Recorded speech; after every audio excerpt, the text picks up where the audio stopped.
जय हिंद दोस्तों, आज हम करने वाले हैं 20 फरवरी के एसएससी जीडी के क्वेश्चन जो भी आए हैं और पेपर हो चुका है 20 फरवरी का। तो ये 2024 का ही पेपर जो हुआ है, ठीक है, उसके सभी शिफ्ट के क्वेश्चन हम इस वीडियो में देखने वाले हैं। शिफ्ट नंबर अपनी फर्स्ट, सेकंड, थर्ड और फोर्थ जितनी भी शिफ्टें हैं उन सभी के क्वेश्चन को हम देखने वाले हैं। ठीक है, आइए देखते हैं अपने इस वीडियो में। तो पहला क्वेश्चन आपके सामने जैसे कि लिखा है आया हुआ है करंट अफेयर से। किस राज्य के मुख्यमंत्री को भारत रत्न डॉक्टर अंबेडकर अवार्ड 2023 से सम्मानित किया गया था? ये मई 2023 का करंट अफेयर है।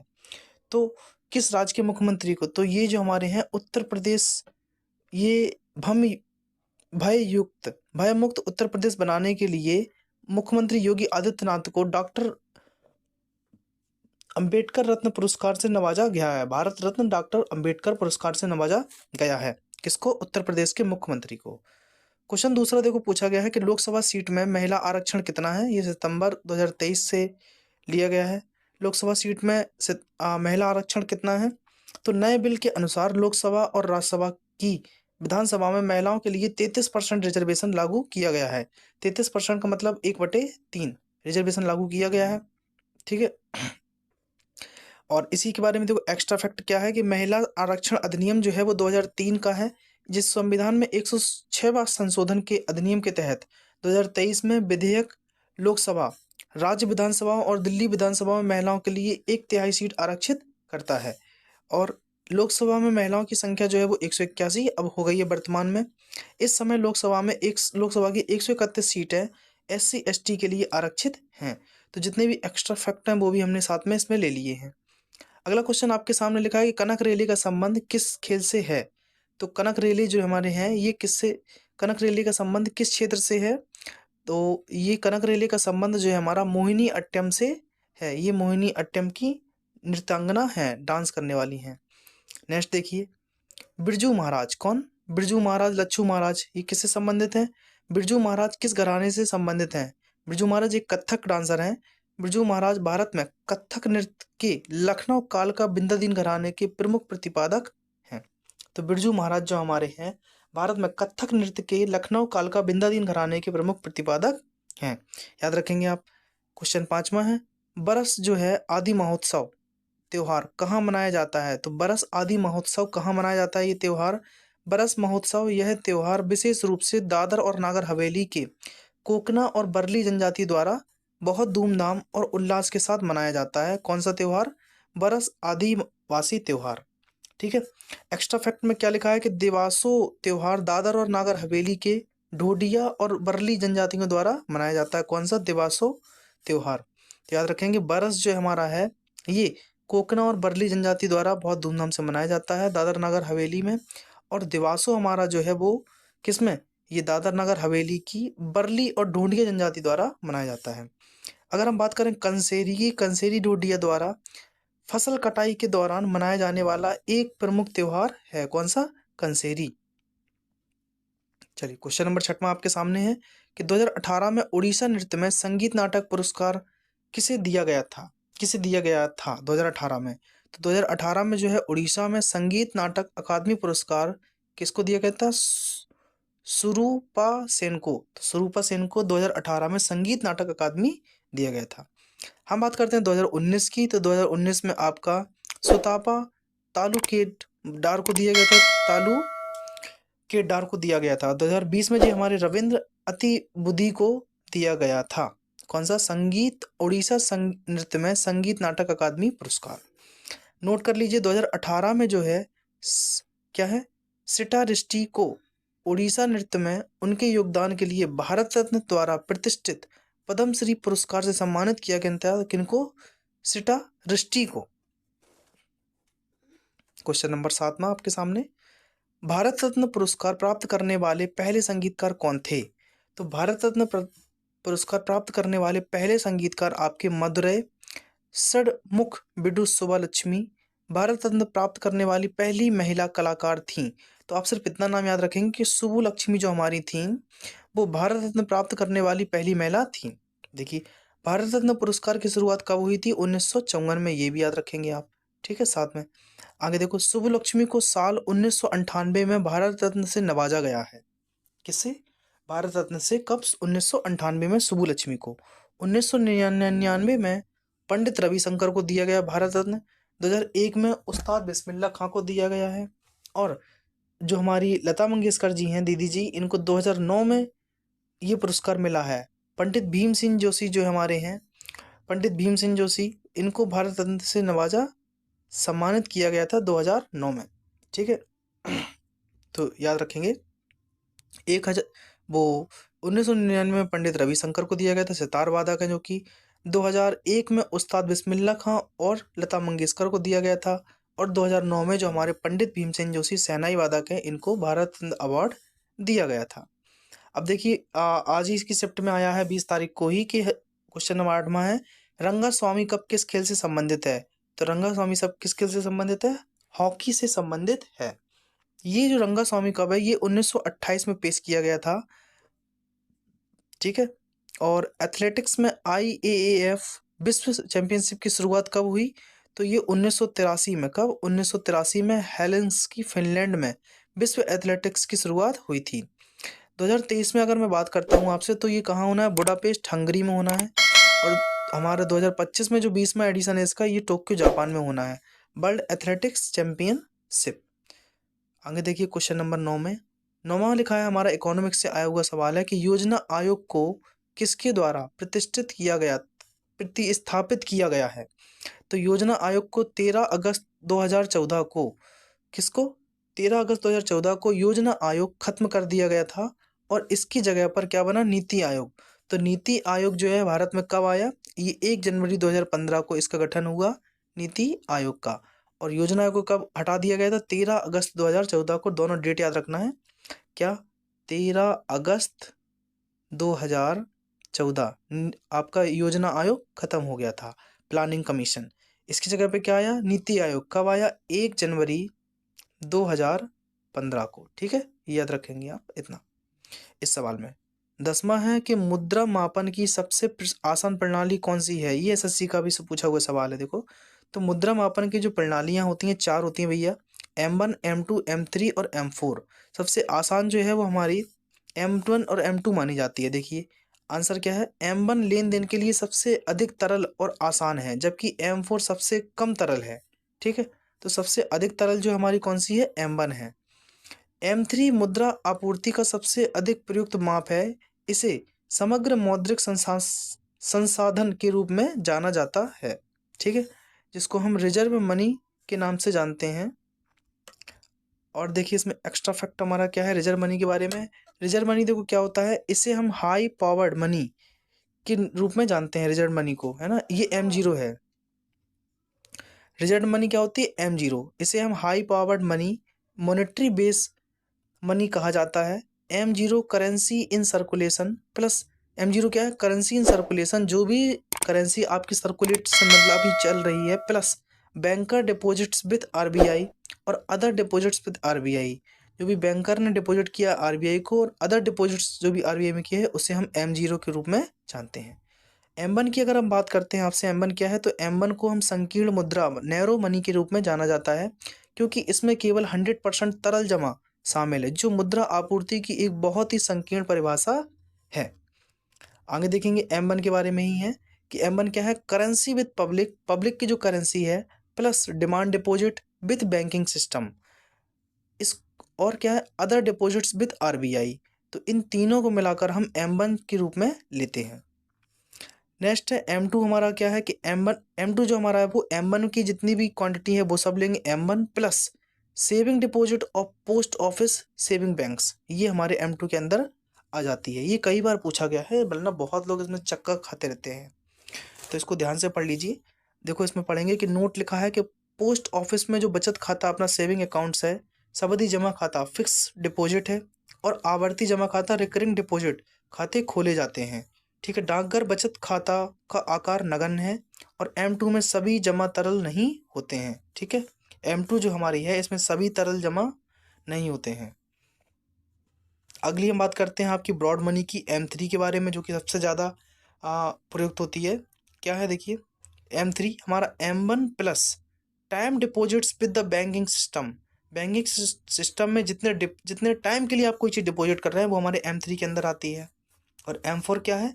M3 plus all deposits with post office savings banks. तो M3 का जो इतना पूरा मेजरमेंट है वो सब आएगा, plus all deposits with post office saving banks, जो भी आपने पोस्ट ऑफिस में सेव कर रखा है वो भी हम इसमें कंक्लूड करेंगे। अगला देखिए, तो इनकी जो अगर हम इंक्रीजिंग ऑर्डर की बात करते हैं तो देखो तरलता लिक्विडिटी का जो क्रम हमारा होता है वो M1 सबसे बड़ा होता है, उसके बाद M2, फिर M3 और लास्ट में M4, ये है।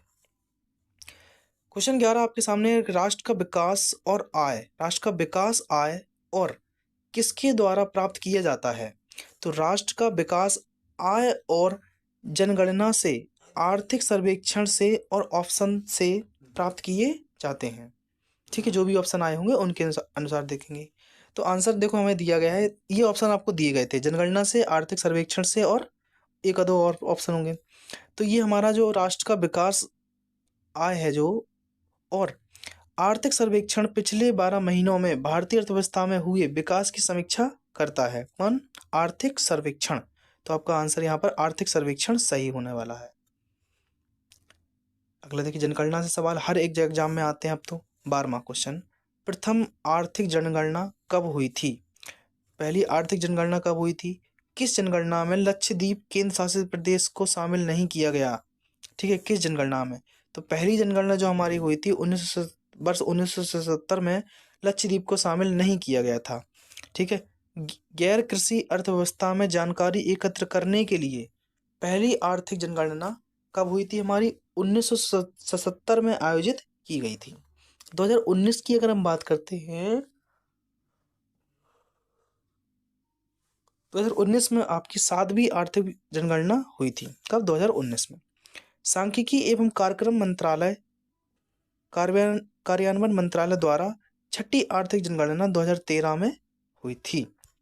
ठीक है, इतने एक्स्ट्रा फैक्ट आपको याद रखना है क्योंकि आगे वाली शिफ्ट के लिए काम आएंगे। विज्ञान का सवाल आया, मेंडलीव की जो आवर्त सारणी में कुल कितने ज्ञात तत्व थे? तो दिमित्री मेंडलीव जो हमारे मेंडलीव की आवर्त सारणी के लिए जाने जाते हैं, इनकी खोजकर्ता के लिए, ये एक रूसी रासायनिक थे जिन्होंने 1869 ईस्वी में पहली आवर्त सारणी प्रकाशित की थी। किसने? मेंडलीव ने, जिसमें कि 63 तत्वों को प्रदर्शित किया गया था। 63 को याद रखेंगे, प्रदर्शित किया गया था, तब तक खोज लिए गए थे 63 तत्व। यूरेनियम मेंडलीव की आवर्त सारणी का सबसे अंतिम तत्व था। कौन सा? यूरेनियम, जिसको हम 92 के नाम से जानते हैं। 92 यूरेनियम 235 है ना, ये हमारा होता है। ये क्या होता है? एटॉमिक मास और एटॉमिक नंबर, ये है हमारा। अगली हम बात करते हैं इतिहास के। तो क्वेश्चन आया है 14वां, सत्यशोधक समाज की स्थापना किसने की थी? तो सभी जानते हैं, जिसने पढ़ा हुआ है बच्चों ने, कि सत्यशोधक समाज की स्थापना ज्योतिबा फुले ने की थी। अब ये कब की थी वो आप देख लीजिए बस, कि 24 सितंबर 1873 ईस्वी को सत्यशोधक समाज की स्थापना ज्योतिबा फुले के द्वारा की गई थी, जिनको हम ज्योतिबा फुले को अपने देश की प्रथम टीचर के रूप में जानते हैं, ज्योतिबा फुले, जो कि महाराष्ट्र से संबंधित हैं। अगला आप इसी के अलावा देखो एक्स्ट्रा कुछ फैक्ट हैं, उनको भी समझ लीजिए। ब्रह्म समाज, ब्रह्म समाज की स्थापना जो है कलकत्ता में 20 अगस्त 1828 को किसके द्वारा? राजा राम मोहन राय ने की थी। वेद समाज की स्थापना जो है केशव चंद्र सेन और श्री दरालू नायडू ने कब? 1864 ईस्वी में कहाँ की थी? मद्रास में की थी वेद समाज की स्थापना। परमहंस मंडली की स्थापना 1849 ईस्वी में बॉम्बे में। इसकी शुरुआत दुर्गापति मेहताजी और दादोबा पांडुरंग ने की थी। किसकी? परमहंस मंडली की स्थापना। मानव धर्म सभा छोड़ने के बाद दादोबा पांडुरंग ने इस संगठन का नेतृत्व संभाला। 1867 में आत्मारंग पांडुरंग ने प्रार्थना समाज की स्थापना की थी। याद रखेंगे, वेरी इंपॉर्टेंट है कि प्रार्थना समाज की स्थापना किसने की? आत्मारंग पांडुरंग ने, केशव चंद्र सेन की सहायता से। आर्य समाज की स्थापना 1875 ईस्वी में स्वामी दयानंद सरस्वती द्वारा की गई थी। ठीक है, आर्य समाज की स्थापना। और पुणे जो सार्वजनिक सभा है 1870 में महादेव गोविंद रनाडे के द्वारा पुणे सार्वजनिक सभा की स्थापना की गई थी। तो ऑल जितने भी इसमें लिखे हैं सभी बड़े इंपॉर्टेंट है भैया, इनको पढ़ लीजिए। अब देखो पॉलिटी से क्वेश्चन आया हुआ है, देखो क्या है कि राज्य सभी बालकों के लिए कितने वर्ष तक प्रारंभिक बाल्यावस्था देखरेख और शिक्षा देने के लिए उपबंध करने का प्रयास करेगा? तो 6 वर्ष की आयु पूरा करने तक, अनुच्छेद 45 में ये लिखा है कि 6 वर्ष की आयु पूरा करने तक राज्य जो है बच्चे की प्रारंभिक बाल अवस्था देखरेख और शिक्षा देने के लिए उपबंध करने का प्रयास करेगा 6 वर्ष की आयु तक का। ठीक है, आर्टिकल 45 में। अनुच्छेद 21 की बात करते हैं, 21 से संबंधित है। तो 21 से राज्य 6 से 14 वर्ष की आयु के सभी बच्चों को मुक्त और अनिवार्य शिक्षा प्रदान करेगा। ठीक है, 21 से। और 21 से जो हमारा संविधान संशोधन है, इसे 2002 के द्वारा 86वें संविधान संशोधन के तहत जोड़ा गया था, जिसमें कि हम 6 से 14 साल के बच्चों को शिक्षा जो है बिल्कुल फ्री में देते हैं। अगर हम बात करते हैं भाग 4A की, तो भाग 4A क्या है? अनुच्छेद 51 का 6 से 14 साल के बच्चों को प्राथमिक शिक्षा उपलब्ध कराना प्रत्येक अभिभावकों का कर्तव्य होगा। यह 86वां संविधान संशोधन 2022 द्वारा 86वां संविधान संशोधन 2002 द्वारा, 2022 नहीं है, 2002 द्वारा जोड़ा गया था। ये पता नहीं कहाँ गाने बज रहे हैं यार, बहुत तेजी से, इतना नहीं बजाना चाहिए यार, 11:30 हो रहे हैं रात को जबकि। चलिए क्वेश्चन नंबर 16 देखिए आप। उच्चतम न्यायालय के न्यायाधीश हटाने संबंधित जो संविधान के प्रावधान है वो क्या है? पहला ऑप्शन है कि साधारण बहुमत से, दूसरा है कि बहुत कठोर नियम से, थोड़ा लचीला, थोड़ा कठोर, या फिर वैसे जैसे उच्च न्यायालय के न्यायाधीश को हटाया जाता है। तो इसका आंसर क्या है? उच्चतम न्यायालय या उच्च न्यायालय के न्यायाधीश के खिलाफ संसद के किसी भी सदन में हटाने की कार्यवाही शुरू की जा सकती है। निष्कासन प्रस्ताव को संसद के दोनों सदनों का विशेष बहुमत यानी कि सदन की कुल सदस्यता का बहुमत तथा सदन के उपस्थित एवं मत देने वाले सदस्यों के 2/3 से पास किया जाना चाहिए। ठीक है, आगे। जज को हटाने की प्रक्रिया को शुरू करने के लिए सबसे पहले संसद सदस्यों को निष्कासन प्रस्ताव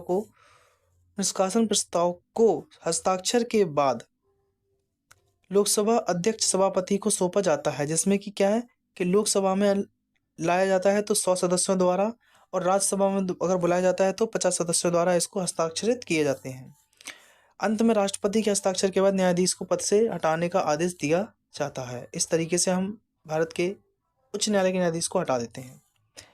17वां क्वेश्चन है कि भारतीय प्रतिस्पर्धा आयोग जो हमारी है CCI के अध्यक्ष कौन थे?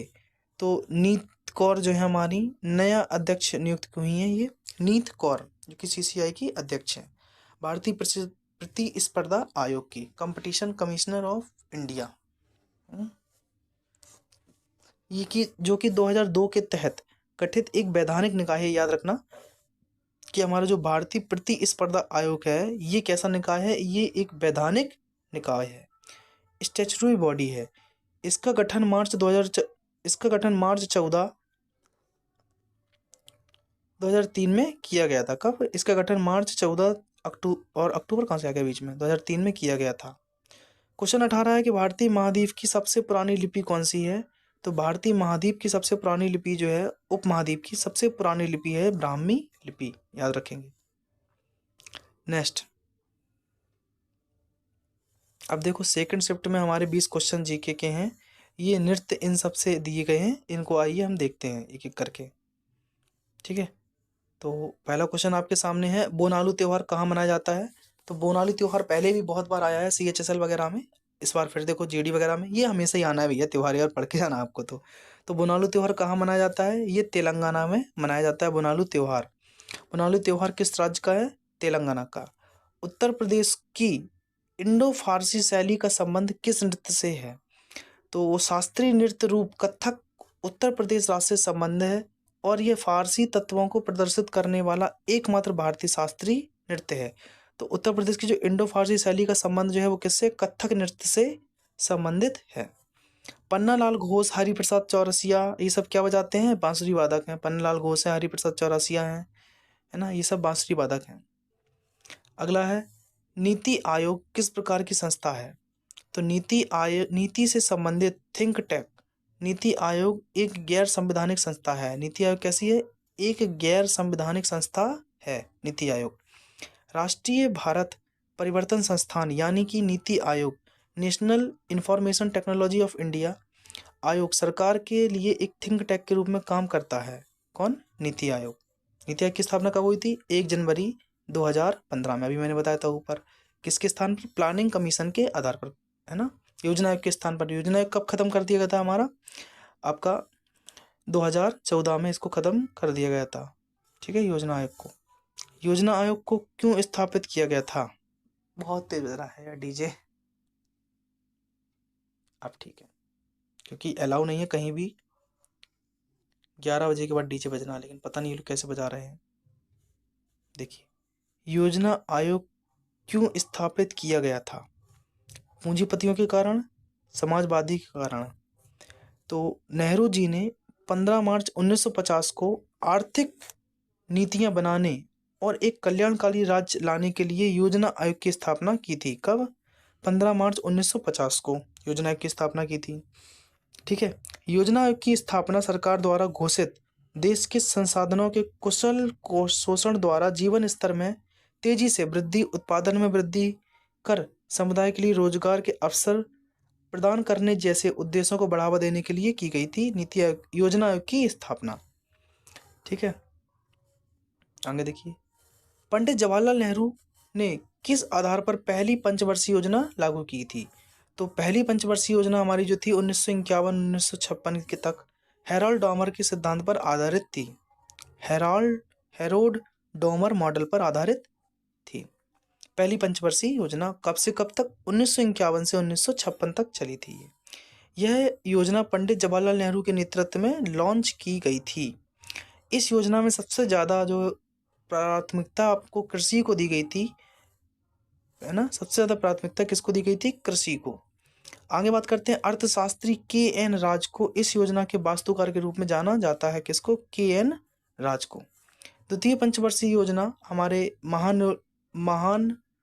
महालनोबिस मॉडल पर आधारित थी। वैज्ञानिक थे ये भी, महालनोबिस साइंटिस्ट थे। ये कब से कब तक चली थी? 1956 से लेकर 5 साल जोड़ दीजिए तो 1961 तक ये हमारी द्वितीय पंचवर्षीय योजना चली थी। 8वीं पंचवर्षीय योजना की बात करते हैं तो मानव मॉडल के विकास को प्राथमिकता दी गई थी। भारत में उदारीकरण, निजीकरण मतलब लिबरलाइजेशन, निजीकरण और वैश्वीकरण ग्लोबलाइजेशन। लिबरलाइजेशन और ये पी से मतलब क्या है? निजीकरण है, और जी से क्या है? ग्लोबलाइजेशन है। ठीक है, इनकी शुरुआत हुई थी कब? 8वीं पंचवर्षीय योजना में, याद रखेंगे आप लोग। नेक्स्ट आरबीआई के कार्य पूछा गया है, देखो क्या क्या है, देखिए ध्यान से। तो आरबीआई हमारा क्या है? रिजर्व बैंक ऑफ इंडिया है, जिसकी स्थापना कब हुई थी? 1935 ईस्वी में। ठीक, 1935 में रिजर्व बैंक ऑफ इंडिया की स्थापना हुई थी। आगे हम बात करते हैं, देखो रिजर्व बैंक के बारे में, आरबीआई के कार्य क्या क्या है। आरबीआई को बैंक या कंट्रोलर ऑफ क्रेडिट कहा जाता है। आरबीआई भारत में विदेशी मुद्रा का संरक्षक है। भारतीय रिजर्व बैंक जिसे अक्सर मिंट स्ट्रीट के नाम से भी जाना जाता है, रिजर्व बैंक ऑफ इंडिया को मिंट स्ट्रीट के नाम से। और मिंट स्ट्रीट कहाँ है हमारी? इन चेन्नई तमिलनाडु में है। नेक्स्ट देखो, करेंसी बिल्डिंग की बात करते हैं हम। एक्स्ट्रा फैक्ट है उनको पढ़ लेते हैं। करेंसी बिल्डिंग पश्चिम बंगाल में कोलकाता के बीबीडी वॉक डलहौजी स्क्वायर में 19वीं शताब्दी की प्रारंभिक इमारत है। कौन सी? आपकी करेंसी बिल्डिंग है। कब की है? 19वीं शताब्दी की। यह इमारत मूल रूप से 1833 में आगरा बैंक की कलकत्ता शाखा के लिए बनाई गई थी। 1935 से 1937 तक भारतीय रिजर्व बैंक ने इस इमारत को अपने पहले केंद्रीय कार्यालय के रूप में इस्तेमाल किया। आगे देखो, 1 रुपए के जो हमारे नोट हैं, इन पर वित्त मंत्रालय द्वारा मुद्रित किए जाते हैं ये, जबकि अन्य नोट आरबीआई द्वारा मुद्रित किए जाते हैं। 1 अप्रैल 1935 ईस्वी को स्थापना हुई थी रिजर्व बैंक ऑफ इंडिया की। इसका हेडक्वार्टर मुंबई महाराष्ट्र में देखने को मिलेगा आपको। आरबीआई का मूल मुख्यालय कोलकाता में था, लेकिन 1937 में इसे शहीद भगत सिंह मार्ग मुंबई में स्थानांतरित कर दिया गया था। तो या पूछ सकते हैं कि आरबीआई का मुख्यालय पहले कहाँ था? वो कोलकाता में। उसके बाद 1937 में इसे जो शहीद भगत सिंह मार्ग है मुंबई में, इसको स्थानांतरित कर दिया गया था। आगे देखिए, कुछ एक्स्ट्रा फैक्ट्स ये भी आप पढ़ लीजिए कि वित्त मंत्रालय के अधीन काम करता है भारतीय रिजर्व बैंक। 1934 वह विधायी अधिनियम जिसके तहत भारतीय रिजर्व बैंक का गठन किया गया था। सबसे पहले 1 जनवरी 1949 को आरबीआई का राष्ट्रीयकरण किया गया था, नेशनलाइजेशन किया गया था। आरबीआई में 21 सदस्यीय केंद्रीय निदेशक मंडल हैं, जिसमें 1 गवर्नर, 4 डिप्टी गवर्नर, 2 वित्त मंत्रालय के प्रतिनिधि और 10 हमारे जो हैं वो सरकार नामांकित निदेशक, 4 निदेशक जो मुंबई, कोलकाता, चेन्नई और दिल्ली के स्थानीय बोर्डों का प्रतिनिधित्व करते हैं। ठीक है, और प्रत्येक स्थानीय बोर्ड में 5 सदस्य होते हैं जो क्षेत्रीय हितों और सरकार, सहकारी और स्वदेशी बैंकों के हितों का प्रतिनिधित्व करते हैं। चलिए अब क्वेश्चन नंबर 8 में इतिहास से रिलेटेड जो की है कि अर्थशास्त्र के अनुसार मौर्य काल में उत्तर पश्चिम में कंबले प्रसिद्ध थी। कौन? कंबले प्रसिद्ध थी। तो कहाँ की सोने के प्रसिद्ध के पत्थर प्रसिद्ध थे? तो आंसर आपका क्या है? दक्षिण भारत में। तो उत्तर पश्चिम कंबल के लिए और दक्षिण भारत अपने सोने और कीमती पत्थरों के लिए महत्वपूर्ण था। निम्न में से किसका संबंध क्रिकेट से नहीं है? ऑप्शन है ईगल और वॉस्कट, ऐसा कुछ दिया गया था। तो ईगल का संबंध क्रिकेट से नहीं है। देखो, ब्रिडल, ईगल और अल्बेट्रॉस, ये जो टर्म हमारे यूज होते हैं, ये किस में यूज होते हैं? गोल्फ में होते हैं। तो जब आप गोल्फ जो गेम होता है इसको खेलेंगे तो इसमें आपके ब्रिडल, ईगल और अल्बेट्रॉस जैसे शब्दों को यूज किया जाता है। ठीक है, अगला क्वेश्चन नंबर 10वां, वेरी इजी और वेरी इंपॉर्टेंट। लिएंडर पेस का संबंध किससे है? तो लिएंडर पेस हमारे टेनिस खेलते हैं। लिएंडर पेस, अमृतसर की संधि कब हुई थी? तो 1809 ईस्वी में अमृतसर की संधि हुई थी। यह समझौता ब्रिटिश ईस्ट इंडिया कंपनी और महाराजा रणजीत सिंह जो हमारे अमृतसर के थे, सिख साम्राज्य के संस्थापक के रूप में, इनके इन दोनों के बीच में अमृतसर की संधि हुई थी। क्वेश्चन नंबर 12वां, करंट अफेयर से रिलेटेड आ गया। आप देखो कि भारत के दूसरे सीडीएस कौन थे हैं? तो जनरल अनिल चौहान जो हैं भारत के दूसरे सीडीएस हैं। पहले कौन थे? विपिन रावत। तो दूसरे हैं जनरल अनिल चौहान जो कि 30 सितंबर 2022 से बने हैं। पहले चीफ ऑफ डिफेंस स्टाफ हमारे थे सीडीएस, वो थे विपिन रावत जी, जो कि 1 जनवरी 2020 को इन्होंने पदभार संभाला था, विपिन रावत जी ने। इस समय कौन है? अनिल चौहान। पहले जनरल विपिन रावत थे।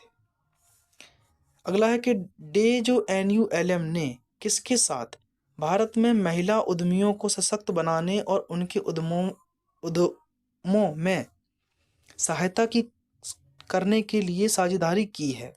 तो जून का करंट अफेयर 2023 का, तो ये हमारी है UNDP, United Nation Development Programme. UNDP है संयुक्त राष्ट्र विकास कार्यक्रम और दीनदयाल अंत्योदय योजना, राष्ट्रीय शहरी आजीविका मिशन ने भारत में महिलाओं उद्यमियों को सशक्त बनाने हेतु समझौता किया है। दीनदयाल अंत्योदय योजना जो है हमारी राष्ट्रीय ग्रामीण आजीविका मिशन 2014 में लॉन्च किया गया था और इसे आवास तथा शहरी गरीबी उपशमन मंत्रालय द्वारा कार्यान्वित किया जा रहा है। केंद्र और राज्य के बीच वित्तीय का अनुपात जो है वो 75:25 होगा, जबकि पूर्वोत्तर राज्यों तथा विशेष श्रेणी के लिए यह अनुपात हमारा 90:10 का होगा। ठीक है, याद रखेंगे इनका रेशियो। क्वेश्चन 14 आपके सामने है कि सामाजिक, आर्थिक और जाति जनगणना 2011 से संबंधित क्या है? तो कुछ उसमें ऑप्शन दिए गए हैं, जितने भी फैक्ट्स हैं वो देखो हम आपके सामने लेते हैं। लिखा है कि 3 जुलाई 2015 को केंद्रीय वित्त मंत्री अरुण जेटली द्वारा इसका पहला निष्कर्षण सामने आया था। क्या आया था? इसी के बारे में, सामाजिक, आर्थिक और जाति जनगणना के बारे में। 3 जुलाई 2015 को केंद्रीय वित्त मंत्री अरुण जेटली द्वारा इसका पहला निष्कर्षण सामने आया था। भारत के रजिस्ट्रार जनरल द्वारा आयोजित सामाजिक, आर्थिक और जाति जनगणना 2011 में जाति, उपजाति, पर्यायवाची शब्द, विभिन्न उपनाम, जाति और गोत्र के नामों की संख्या 46,73,034 श्रेणियां सामने आई हैं। जबकि SECC 2011 भारत की जनगणना अधिनियम 1948 के तहत नहीं किया गया था और SECC 2011 भारत की 1931 की जनगणना के बाद पहली जाति आधारित जनगणना थी और इसे 29 जून 2011 को पश्चिमी त्रिपुरा जिले के हजेमारा ब्लॉक के संखोला गांव से शुरू किया गया था। कहां से? पश्चिम त्रिपुरा से। क्वेश्चन 15वां, किस राज्य की महिला साक्षरता दर सबसे अधिक है? तो सबको पता है भैया, केरल की जो कि साक्षरता दर सबसे अधिक है। टोटल ऑल ओवर पॉपुलेशन हम इसकी लिटरेसी रेट देखें तो वो 94% है, केरल की है। क्वेश्चन 16 है कि संविधान सभा ने संविधान को कब अपनाया? तो सबको इस बारे में खबर तो होगी अगर आप पढ़ रहे हैं भैया पॉलिटी, कि 26 नवंबर 1949 को संविधान को हमारा अपना लिया गया था, लेकिन इसे जो लागू किया गया था वो हमारा 26 जनवरी 1950 को लागू किया गया था। इसलिए हम संविधान दिवस हमेशा 26 नवंबर को ही मनाते हैं। कब? 26 नवंबर को हम संविधान दिवस मनाते हैं दोस्तों। पहली राष्ट्रीय कांग्रेस 1934 में संविधान सभा की मांग की गई थी। क्वेश्चन 17, अनुच्छेद 333 के अनुसार किसी राज्य की विधानसभा में अधिकतम सीट कितनी हो सकती हैं? तो 500 हो सकती हैं किसी भी राज्य की विधानसभा में अधिकतम सीटें। भारतीय संविधान के अनुच्छेद 333 के तहत प्रावधानों के अनुसार होनी चाहिए राज्य की विधानसभा में अधिकतम 500 निर्वाचन क्षेत्र और कम से कम 60 निर्वाचन क्षेत्र हो सकते हैं। अनुच्छेद 171 के अनुसार विधान परिषद के सदस्यों की कुल संख्या उस राज्य की विधानसभा के सदस्यों की कुल संख्या की 1/3 से अधिक नहीं होगी, किंतु यह सदस्य संख्या 40 से कम नहीं होनी चाहिए। ये भी याद रखना है इसमें। नेक्स्ट देखें, विज्ञान के बारे में आया गया। देखो बढ़िया, तो डांस हो रहा है भाई साहब। ध्वनि की प्रबलता किस में मापी जाती है? ध्वनि की प्रबलता को हम डेसिबल में मापते हैं। 19वां, किस पूर्व न्यायाधीश को केरल का राज्यपाल नियुक्त किया गया था? तो पी सतशिवम को 2014 में केरल का न्यायाधीश नियुक्त किया गया था। किसी राज्य का राज्यपाल नियुक्त होने वाले सर्वोच्च न्यायालय के पहले मुख्य न्यायाधीश थे कौन से? पी सतशिवम। 20वां क्वेश्चन आपके सामने लिखा है कि साहित्य नाटक अकादमी किस मंत्रालय से संबंधित है? तो साहित्य नाटक अकादमी जो है वो हमारी संस्कृति मंत्रालय से संबंधित है। संस्कृति मंत्रालय अपने स्वायत्त संगठन जैसे संगीत नाटक अकादमी, साहित्य अकादमी, राष्ट्रीय नाट्य विद्यालय, सांस्कृतिक संसाधन और प्रशिक्षण केंद्र, ललित कला अकादमी, कला क्षेत्र फाउंडेशन, इंदिरा गांधी राष्ट्रीय कला केंद्र के माध्यम से भारतीय कला, साहित्य और संस्कृति को संरक्षित करने एवं प्रोत्साहित करने का काम करता है। कौन? संस्कृति मंत्रालय। तो सेकंड शिफ्ट के भी क्वेश्चन कंप्लीट हुए। अब हम देखते हैं थर्ड शिफ्ट के क्वेश्चन जो भी आए हैं आपके एग्जाम में, उनको कंप्लीट करते हैं। प्रसिद्ध वाद्ययंत्र वादक उस्ताद बिंदा खान ने कौन सा वाद्ययंत्र बजाया था? उस्ताद बिंदा खान। तो उस्ताद बिंदा खान क्या बजाते हैं? सारंगी। ठीक है, उस्ताद बिंदा खान हमारे सारंगी के लिए फेमस हैं। बुंदेलखंड के किस नृत्य में मृदंग की थाप के साथ संगीत के माध्यम से प्रस्तुत किया जाता है? बुंदेलखंड के किस नृत्य में मृदंग की थाप के साथ संगीत के माध्यम से प्रस्तुत किया जाता है? तो ये हमारा है देखो माती तो भैया मणिपुर साइड का है, राय, जवारा और गंगौर। तो गणगौर तो राजस्थान का है, ये आप नहीं लगा सकते हैं क्योंकि हम बुंदेलखंड की बात कर रहे हैं। ज्वारा मुझे इतना नहीं आ रहा ध्यान में, लेकिन राय जो है आपका, ये कहाँ का? बुंदेलखंड के नृत्य मृदंग की थाप के साथ संगीत के माध्यम से प्रस्तुत किए जाते हैं। ठीक है, ज्वारा आई थिंक मध्य प्रदेश से रिलेटेड है, शायद, कंफर्म नहीं है इसका। तीसरा देखो, किस पंचवर्षीय योजना में पांच भारतीय प्रौद्योगिकी IIT प्रमुख तकनीकी संस्थानों के रूप में शुरू किए गए थे? तो ये हमारे 1956 में पहली पंचवर्षीय योजना के अंत में 5 IIT शुरू किए गए थे। मूल्यह्रास संबंधित कथन बताइए क्या है? मूल्यह्रास संबंधित कथन देखो ध्यान से। मूल्यह्रास अचल संपत्ति के प्रयोग के समय होने वाली घिसावट से उसका मूल्यह्रास होता है। अचल संपत्ति में किसी प्राकृतिक आपदा की वजह से नुकसान होने से उसका मूल्यह्रास होता है। तो दोनों ही सही है यहाँ पर। ठीक है, देखो मूल्यह्रास का अर्थ जो है वो टूट फूट के कारण संपत्ति के मूल्य में कमी होना होता है मूल्यह्रास। अचल संपत्तियों के निरंतर उपयोग के कारण सामान्य टूट फूट होती है जिससे अचल संपत्तियों के मूल्य में गिरावट आती है। समय बीतने के साथ चाहे संपत्ति का उपयोग किया जाए या ना किया जाए, इसका प्रभावी जीवन खत्म हो जाता है। बिल्कुल सही बात है। नेक्स्ट है, वर्षा, मौसम आदि जैसी प्राकृतिक शक्तियों के कारण अचल संपत्तियों में गिरावट आती है। वर्षा हो गई तो भैया खेती नष्ट हो गई, और खेती नष्ट हो गई तो रुपए जो लगाए थे खेती में वो भी खत्म हो गए हैं। ये कारण है इसमें। तेज तकनीकी विचारों और आविष्कारों के कारण आज उसकी संपत्ति कल के परिष्कृत संपत्तियों के सामने पुरानी हो सकती हैं। इसे अचल संपत्तियों का प्रचलन होता है। यदि कोई संपत्ति किसी विशिष्ट अवधि के लिए अर्जित की जाती है तो चाहे संपत्ति का उपयोग किया जाए या नहीं, उसके उपयोगी जीवन के अंत में इसका मूल्य शून्य हो जाता है। जैसे लीज पर ली गई भूमि किसी काम की नहीं रह जाती भैया, किसी संपत्ति का मूल्य जो है अग्नि दुर्घटना, चोरी या प्राकृतिक आपदा जैसी दुर्घटनाओं के कारण उसे नुकसान हो सकता है।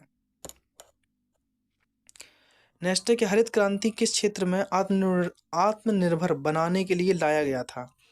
तो खदान उत्पादन में, खदान मतलब खाने की वस्तुओं के उत्पादन में आत्मनिर्भरता के लिए लाया गया था। भारत में खाद्य फसलों विशेष रूप से गेहूं, चावल के उत्पादन और गुणवत्ता को बढ़ाना है। उच्च उपज देने वाली किस्मों के बीज, उर्वरक, कीटनाशक, सिंचाई और मशीनीकरण से। हरित क्रांति में मुख्य फसलें जो हमारी हैं वो गेहूं, चावल, बाजरा और मक्का है।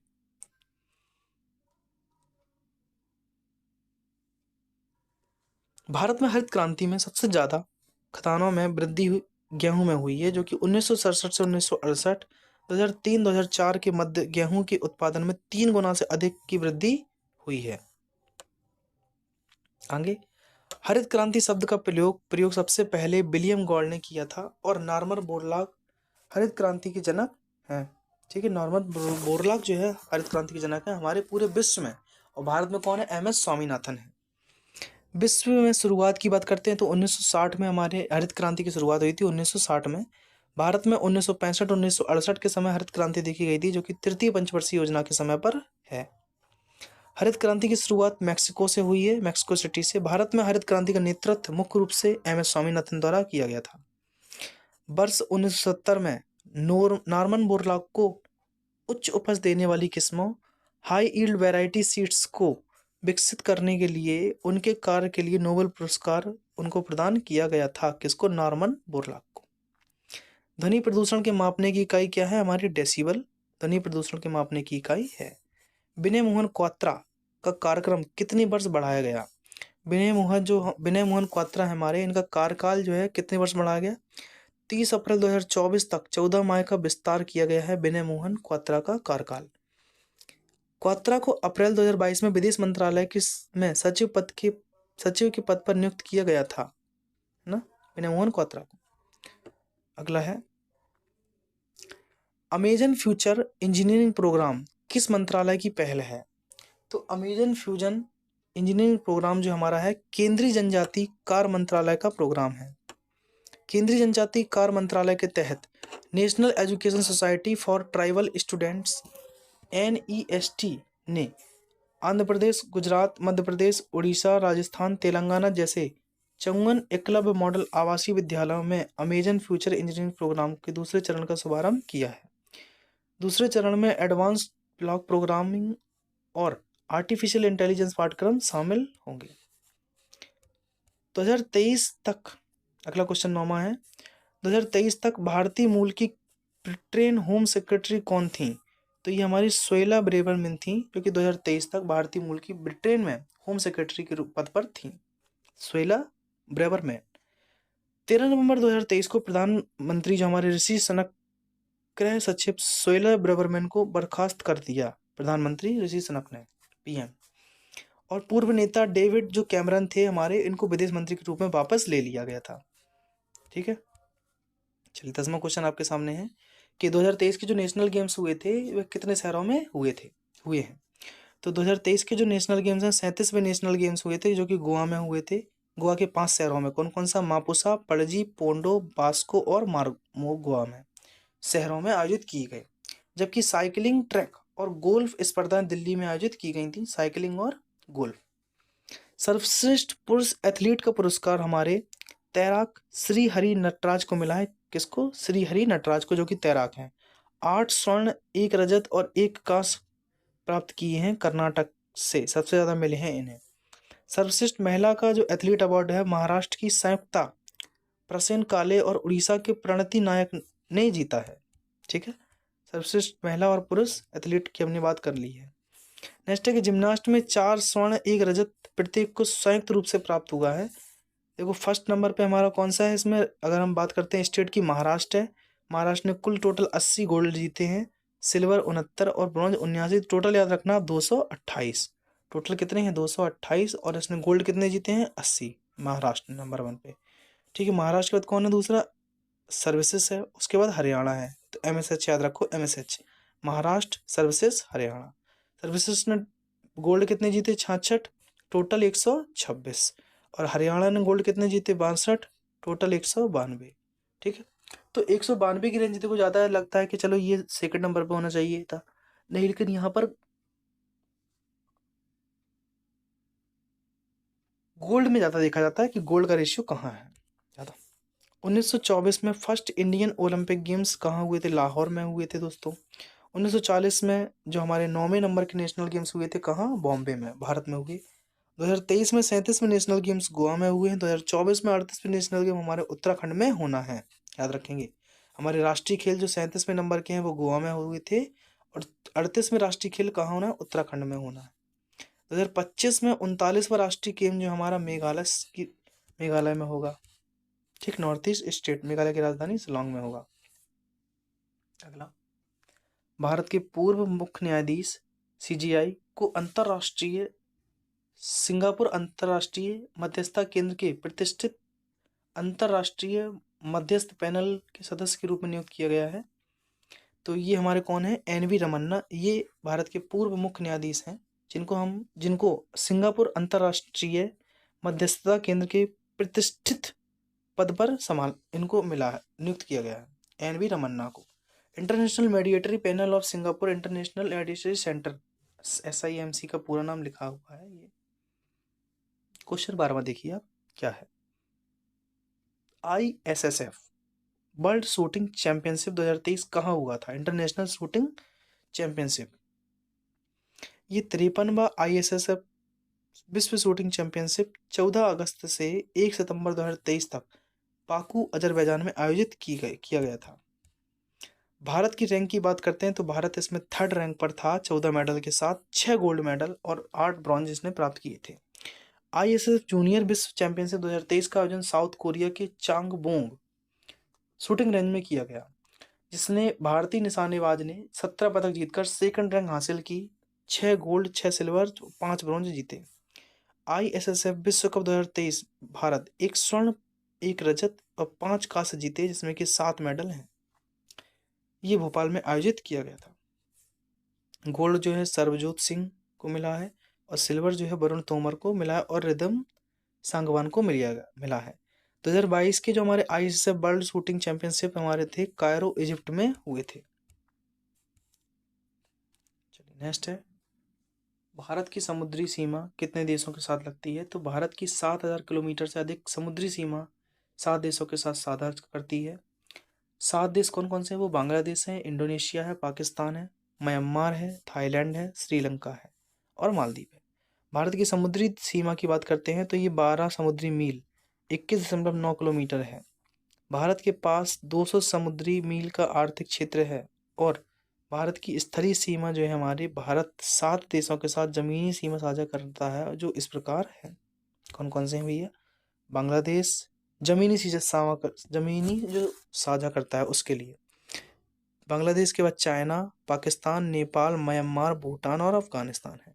सबसे ज़्यादा भारत हमारा भूमि शेयर करता है वो बांग्लादेश के साथ 4096 किलोमीटर की भूमि शेयर करता है। उसके बाद चाइना के साथ करता है। सबसे कम अफगानिस्तान के साथ 106 किलोमीटर की भूमि शेयर करता है सिर्फ भारत। नेक्स्ट, गांधी इरविन समझौता किससे संबंधित है? तो गांधी इरविन समझौता कब हुआ था? ये हमारा 5 मार्च 1931 को महात्मा गांधी और लॉर्ड इरविन का द्वारा संपन्न एक राजनीतिक समझौता था। नेक्स्ट है कि बुद्धा का जन्म 2050 BC पहले हुआ था। बुद्धा शाक्य परिवार से थे। बुद्ध शाक्य परिवार से थे। तो देखो, बुद्धा जी का जन्म जो है 563 ईसा पूर्व इक्ष्वाकु वंशीय क्षत्रिय शाक्य कुल के राजा शुद्धोधन के घर में हुआ था। ठीक है, वर्षों की कठोर तपस्या के पश्चात बोध गया बिहार में बोधि व्रत के नीचे उन्हें ज्ञान की प्राप्ति हुई थी, और वे सिद्धार्थ गौतम बुद्ध से भगवान बुद्ध बन गए हैं। इनका जो निधन है 483 कुशीनगर हुआ था ईसा पूर्व में। ठीक है, 10वां लिखा है 16वां, किस राज्य का या केंद्र शासित प्रदेश में पुरुष साक्षरता दर सर्वाधिक है? तो केरल में पुरुष साक्षरता दर सबसे ज्यादा है, और पुरुष साक्षरता जो है लक्षद्वीप में सबसे अधिक है 96.11%, और केरल में है जो 96.2%। मतलब पुरुष साक्षरता दर की अगर हम बात करते हैं तो नंबर 1 पे हमारा लक्षद्वीप है, नंबर 2 पे हमारा केरल है इस समय। महिलाओं की बात करते हैं तो महिलाओं में केरल नंबर 1 पर 91% है और मिजोरम 89% है। सबसे कम पुरुष साक्षरता वाला जो राज्य है बिहार है, 73 दशमलव कितना 98% है, 39% है।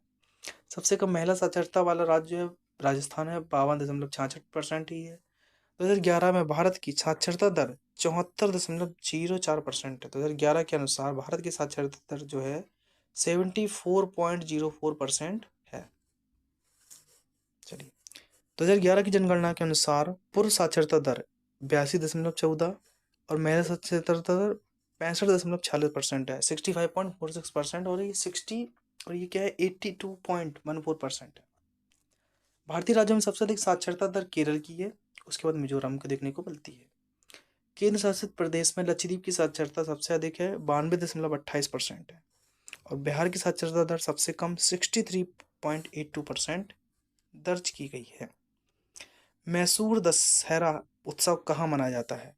तो मैसूर जो दशहरा है कर्नाटक का राज्य उत्सव है। यह 10 दिवसीय त्योहार है। इसकी शुरुआत में 9 रातों नवरात्रि और आखिरी दिन विजयदशमी से होती है। फिर से आगे देखो, लिएंडर पेस का संबंध किससे है भैया? टेनिस से है। देखो एक बार फिर से पूछ लिया इन लोगों ने, लिएंडर पेस बड़े पसंद आते हैं इनको। मूल अधिकार में सरकार कोई हस्तक्षेप नहीं कर सकती है, किसमें? मूल अधिकार में राज्य सरकार जो है कोई भी हस्तक्षेप नहीं कर सकती है। जिन अधिकारों में राज्य द्वारा भी हस्तक्षेप किया जा सकता है वो मूल अधिकार नहीं कह सकता है, मूल अधिकार कहलाते हैं। क्या लिखा है? समानता का अधिकार आर्टिकल 14 से 18 तक, स्वतंत्रता का अधिकार आर्टिकल 19 से 22 तक, शोषण के विरुद्ध अधिकार अनुच्छेद 23 से 24 तक, और धार्मिक स्वतंत्रता का अधिकार जो है अनुच्छेद 25 से 28 तक देखने को मिलता है। सांस्कृतिक तथा शिक्षा संबंधित अधिकार जो है अनुच्छेद 23 और अनुच्छेद 29 से 30 तक देखने को मिलता है। संवैधानिक उपचारों का अधिकार लास्ट में अनुच्छेद 32 में है। तो 3 शिफ्ट के क्वेश्चन हमने कर लिए दोस्तों। अब आ गई हमारी लास्ट और चौथी शिफ्ट। आइए इसको भी हम खत्म कर देते हैं। तो पहला क्वेश्चन आपके सामने है कि पंडित रविशंकर का संबंध किस वाद्ययंत्र से है? तो ये पंडित रविशंकर जो है सितार वादक हैं। 2018 का साहित्य अकादमी पुरस्कार किसे दिया गया था? हिंदी लेखिका चित्रा मुदगल को उनके उपन्यास पोस्ट बॉक्स नंबर 2003 नाला सुपारा के लिए दिया गया था साहित्य अकादमी पुरस्कार 2018। 2019 में जो नंद किशोर आचार्य जी हमारे, ये चैतल्य हुए अपने को। 2020 में अनामिका टोकरी में दिंगरता गाथा, ये उपन्यास के इनके नाम लिखे हैं। 2021 में दया प्रकाश सिन्हा का उपन्यास आया था सम्राट अशोक। 2022 में जो है बद्री नारायण जी का है ना तुमाडी के सावत। 2023 में जो हमारे संजीव जी हैं उनका मुझ पचानो ये आया था उनका उपन्यास। मुंडरी नृत्य का संबंध किस राज्य से है? तो मुंडरी नृत्य का संबंध झारखंड राज्य की जनजातियों का नृत्य है। मुंडा जनजातियों का अपना नृत्य है जो फसल में मौसम और त्योहार के दौरान संगीत वाद्य है मदल नागरा और बंसी के साथ किया जाता है। मुंडरी त्योहार कहाँ का है? मुंडा। देखो मुंडरी से याद रखो मुंडा जनजाति। मुंडा जनजाति कहाँ है? छत्तीसगढ़ में देखने को मिलती है। हॉर्नबिल फेस्टिवल किस जनजाति द्वारा मनाया जाता है? तो नागालैंड में मनाया जाता है हॉर्नबिल फेस्टिवल। हॉर्नबिल महोत्सव पूर्वोत्तर भारतीय राज्य नागालैंड में 1 से 10 दिसंबर तक मनाया जाने वाला एक वार्षिक त्योहार है। यह त्योहार नागालैंड के सभी जातीय समूहों द्वारा प्रतिष्ठित किया जाता है। इसे फेस्टिवल ऑफ फेस्टिवल्स कहा जाता है। नेक्स्ट, छऊ नृत्य के बारे में। 2018 में छऊ नृत्य में किसे संगीत नाटक अकादमी दिया गया था? तो जो हमारे तपन कुमार पटनायक हैं सरायकेला के, इनको संगीत नाटक अकादमी पुरस्कार दिया गया था 2018 में छऊ। नेक्स्ट 2019 में विजेंद्र कुमार पटनायक, 2020 में त्रिलोच मोहंता और 2022 में हमारे भुवन कुमार को दिया गया था। बकाया भी देखो आप यहाँ ये पढ़ सकते हैं कब कब किसको और दिया गया है। सबसे कम जनसंख्या वाला राज्य कौन सा है? तो सिक्किम जो है सबसे कम जनसंख्या वाला राज्य है। कौन? सिक्किम। भारत में सबसे ज़्यादा किस धर्म के लोग निवास करते हैं? तो हिंदू धर्म के लोग सबसे ज़्यादा हैं भारत में। हिंदुओं की जनसंख्या जो है 96 करोड़ 63 लाख है, मतलब 79.8% है। हिंदू जनसंख्या 10 की दर 2001 से 2011 के बीच 16.8% रही है। 2011 से 2011 2001 से 2011 की कुल जनसंख्या में हिंदू जनसंख्या के अनुपात में 0.7% अंक की गिरावट आई है। मुस्लिम की जनसंख्या 17 करोड़ 22 लाख 14.2% के बराबर है। मुस्लिम जनसंख्या की वृद्धि दर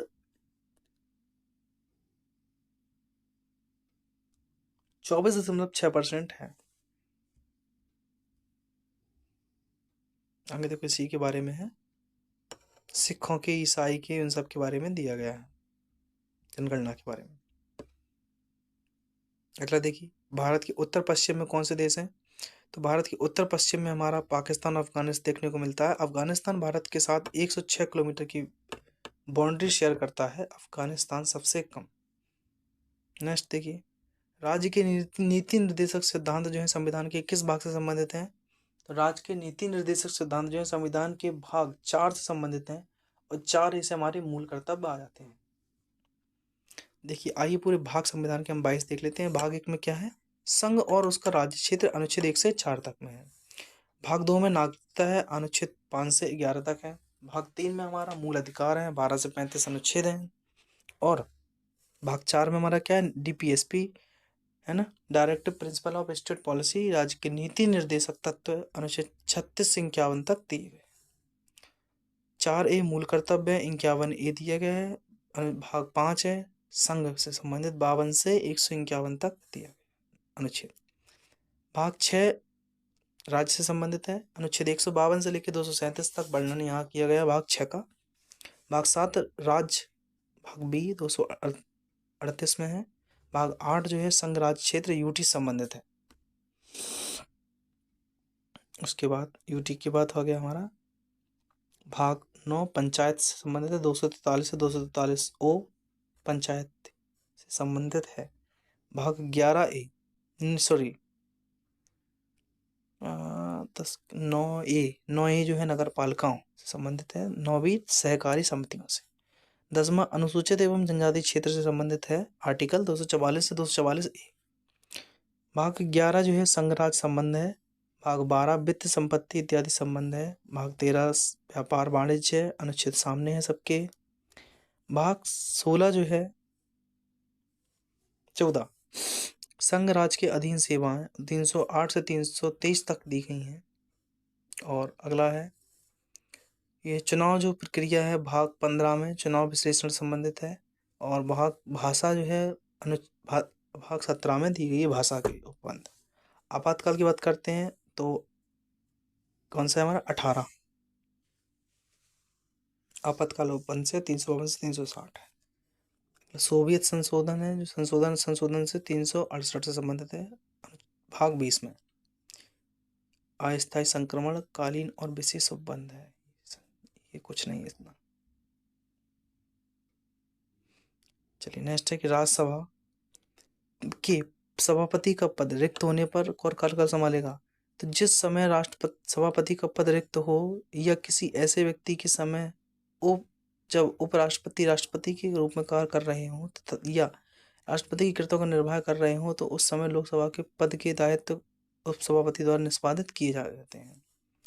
आगा खां कप का संबंध किस खेल से है? आगा खां कप का संबंध जो हमारे है ये हमारे हॉकी खेल से संबंधित है, जबकि आगा खां गोल्ड कप फुटबॉल से संबंधित है। टेनिस में स्कोर समान होने का क्या क्या कहते हैं? इसको स्कोर अगर समान है तो इसको कहते हैं ड्यूस, कहते हैं ड्यूस। जलियांवाला बाग हत्याकांड किसके विरोध से हुआ था? तो जलियांवाला हत्याकांड जो हमारा रोलेट एक्ट का विरोध करने के लिए एक ही सभा हो रही थी, जिसमें जनरल डायर नामक एक अंग्रेज अधिकारी ने अकारण उस सभा में उपस्थित भीड़ पर गोलियां चलवा दी। यह घटना 13 अप्रैल 1919 को अमृतसर में हुई थी। मौर्यकालीन कौन सा शिलालेख भारत में नहीं है? तो हमारा जो लंपक का अरामी शिलालेख से अफगानिस्तान के लगटमन की घाटी में एक चट्टान पर एक शिलालेख है, जिसे भारतीय सम्राट अशोक 2260 ईस्वी के पूर्व के आसपास आरामी में लिखा गया था।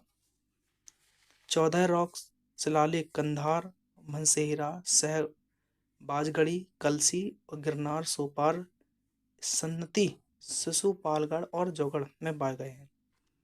बहरापुट, बेराट, भाबरू, मस्की, गवीमठ, लंपक, ये सब जो नाम दिए गए हैं लघु शिलालेख पाए गए हैं और बकाया नीचे और दिए गए शिलालेख।